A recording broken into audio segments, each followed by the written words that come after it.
दोस्तों, एक बार एक इंटरव्यू में बिलियनर वॉरेन बफेट से पूछा गया कि आपने अपनी लाइफ में जितनी सक्सेस हासिल करी है उसका उन्हें एक सिंगल रीजन देना हो तो वो क्या होगा।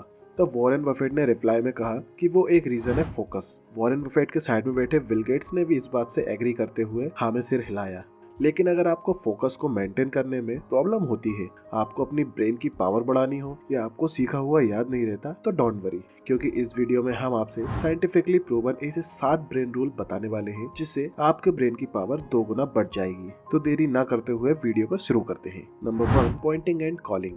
जापानीज रेलवे नेटवर्क वर्ल्ड का फास्टेस्ट और सेफेस्ट रेलवे माना जाता है और इसका मेन रीजन है उनका सेफ्टी सिस्टम, जिसे पॉइंटिंग और कॉलिंग सिस्टम भी कहा जाता है। और ये एक सिंपल सी सेफ्टी टेक्निक है जहां जापानीज रेलवे में इंसानों से होने वाले एक्सीडेंट को कम से कम करा जाता है। इस टेक्निक में ड्राइवर ट्रेन की स्पीड चेक करने के लिए स्पीडोमीटर को सिर्फ देखने की बजाय स्पीडोमीटर पर अपनी उंगली पॉइंट आउट करता है। Speed 100 check. ब्रेक लगाते टाइम और ब्रेक रिलीज करते टाइम वो बोलता है ब्रेक रिलीज डिपार्ट, यानी किसी भी काम को सिर्फ देखकर कंप्लीट करने के बजाय अपनी उंगली को उसकी तरफ पॉइंट आउट करो और बोलकर एक्शन लो, जिससे कि उस काम में आपकी अवेयरनेस इंस्टेंटली बढ़ जाएगी। तो जब भी आप कोई काम करने जा रहे हो, तो चाहे वो कंप्यूटर की स्क्रीन को देखते हुए कोई काम करना हो, अपना होमवर्क करना हो, कोई बुक पढ़ना हो या कोई भी काम जहां आपको फुल फोकस रहने की जरूरत होती है, वहां आप उस ऑब्जेक्ट की तरफ, फॉर एग्जांपल आपकी बुक, तो उसकी तरफ अपनी उंगली पॉइंट आउट करके बोल के एक्शन लेना सीखो। तो आपके ब्रेन के सारे डिसीजन मेकिंग सेंसर्स एक्टिव हो जाते हैं। आप अपने काम की तरफ देखते हो तो अपनी उंगली से अपने ब्रेन को डायरेक्ट करते हो।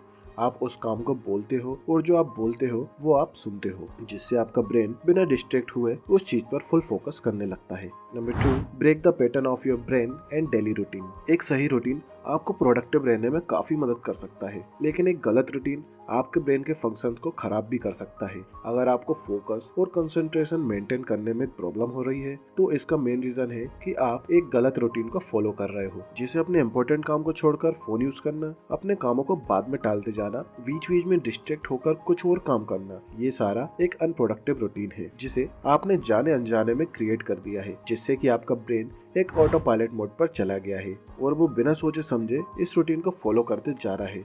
और किसी भी काम को सक्सेसफुल करने के लिए आपको इस रूटीन को ब्रेक करना पड़ेगा, जिसे आप छोटे छोटे स्टेप्स लेकर कर सकते हो। फॉर एग्जांपल, अगर आप अपने डेली कामों को करने के लिए अपने राइट हैंड का यूज करते हो, तो उन सभी कामों को लेफ्ट हैंड से करना चालू कर दो।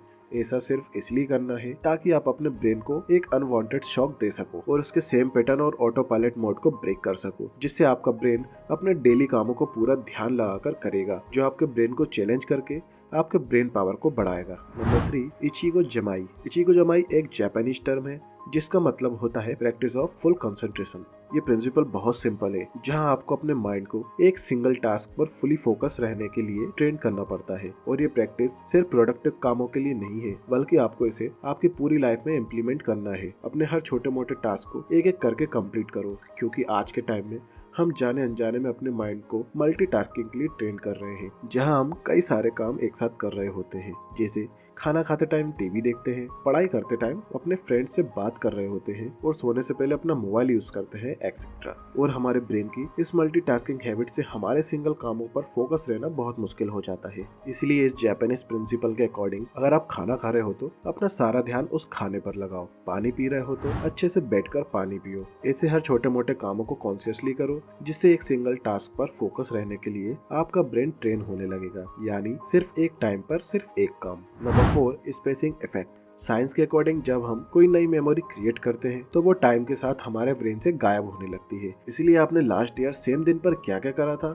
आपको बिल्कुल याद नहीं होगा, मगर आपने कल क्या क्या करा था आपके पास अपने एक एक टाइम का हिसाब होगा, क्योंकि दोनों मेमोरी क्रिएशन के टाइम में बहुत ज्यादा गैप है। अब मेमोरी को अपने ब्रेन में स्टोर करना और जरूरत के टाइम उस मेमोरी को याद करके काम में लाना दोनों अलग अलग चीजें हैं। ज्यादातर लोगों में, मेनली स्टूडेंट्स में, ये देखा गया है कि वो मेमोरी को स्टोर करने में ज्यादा फोकस करते हैं, ना कि उसे रिकॉल करने में। फॉर एग्जाम्पल, अगर किसी एवरेज स्टूडेंट को टेस्ट के लिए कुछ याद करना है, तो वो कॉन्टिन्यूसली अपने माइंड में रिप्ले और रिपीट करता जाएगा, बार बार पढ़ता जाएगा, उसे लिखेगा। लेकिन क्योंकि वो इस काम को एग्जाम से कुछ टाइम पहले कर रहा है, तो ये इन्फॉर्मेशन उसके माइंड में स्टोर हो रही है, लेकिन एग्जाम देते वक्त भी उसे ये याद आएगा, इस बात की कोई गारंटी नहीं है। वहीं एक स्मार्ट स्टूडेंट जो बहुत टाइम पहले से ये चीज कर रहा होगा, बट टाइम टू टाइम वो अपने आप को चैलेंज करेगा और खुद को टेस्ट करेगा, जहाँ वो उस मेमोरी को याद करने की कोशिश करेगा। शुरू में हो सकता है वो भी फेल हो जाए, उसे भी याद ना आए, बट वो फिर से इस प्रोसेस को रिपीट करके बार बार खुद को टेस्ट करेगा। तो इससे उसका ब्रेन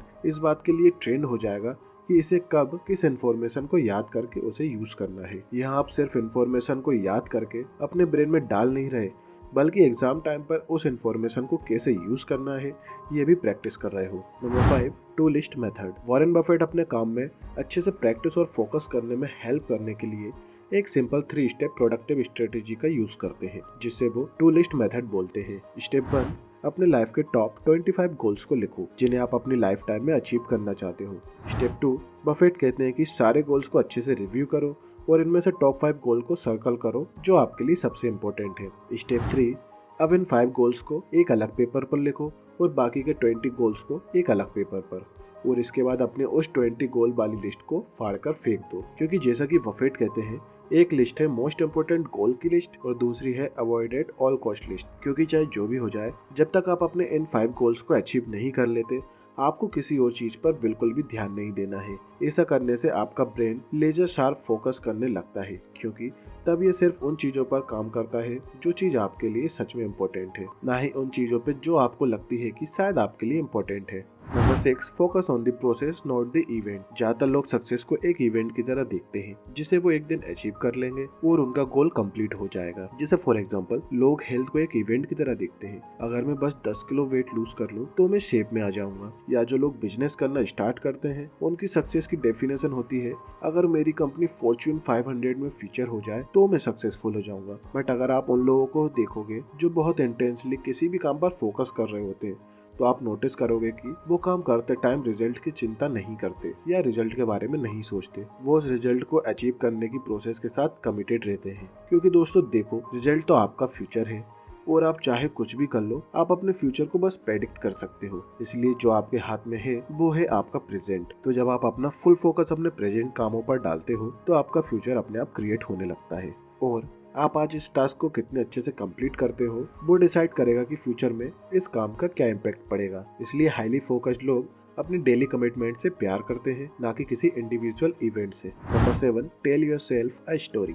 देखो दोस्तों, कोई भी काम करने के पीछे मोटिवेशन का मेन सोर्स होता है वो स्टोरी जो हम खुद को सुनाते हैं और जिस पर हम बहुत ज्यादा बिलीव करते हैं। लोग बहुत ज्यादा मेहनत करके पढ़ाई करते हैं, बिजनेस ग्रो करते हैं, अपनी जॉब में बहुत अच्छा परफॉर्म करते हैं, क्योंकि उनके पास एक स्टोरी होती है जो वो खुद को सुनाते हैं। मैं अपनी स्टडीज में बहुत अच्छा परफॉर्म करूंगा तो मुझे अपने ड्रीम कॉलेज में एडमिशन मिलेगा। मैं अपने बिजनेस को $multi-million बिजनेस बनाऊंगा, जिससे कि इन दी एंड वो सेटिस्फाइड और हैप्पी हो जाएंगे। उनका ब्रेन उनकी स्टोरी पर बिलीव करता है और उन्हें काम करने के लिए मोटिवेटेड रखता है।